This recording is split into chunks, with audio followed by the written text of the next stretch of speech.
Maintenant, l'or qui a franchi les 4100 $ l'once. Mhm. On s'attend toujours à des prises de bénéfices importants sur ces niveaux-là, finalement, par la force des choses.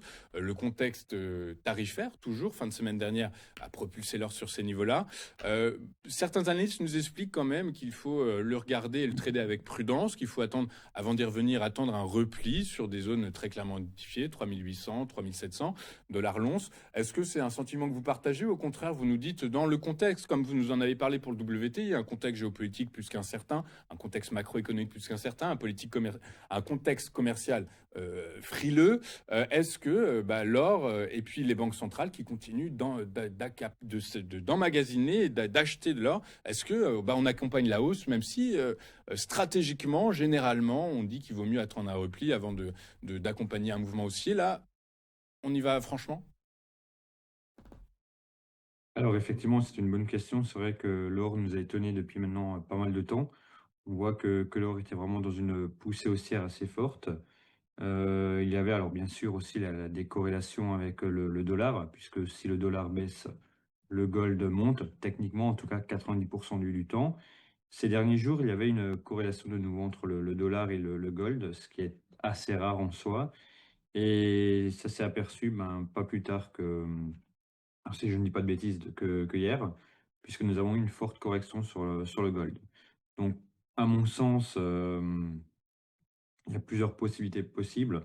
C'est soit un retour sur les 4058 environ, qui pourrait être une zone de polarité avec un rebond haussier potentiel, si le contexte s'y prête. Alors c'est vrai que moi je fais partie de l'ancienne école où on attend plutôt les rebonds sur repli pour en acheter de nouveaux.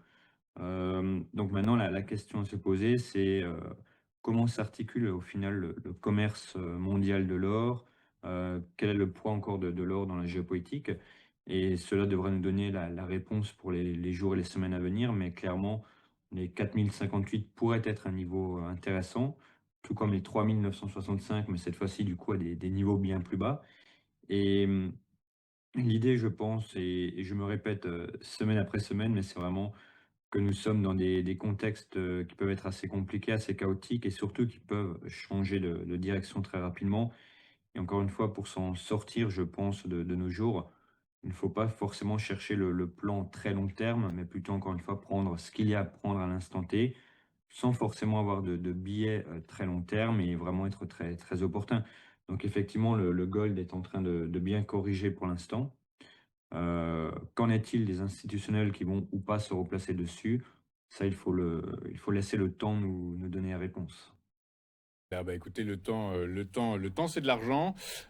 Donc, prenons le temps, comme vous le dites, Guillaume. Guillaume Lydie, trader pour compte propre, avec nous tous les mardis. Et écoutez, je vous souhaite une excellente journée. Je vous donne rendez-vous la semaine prochaine.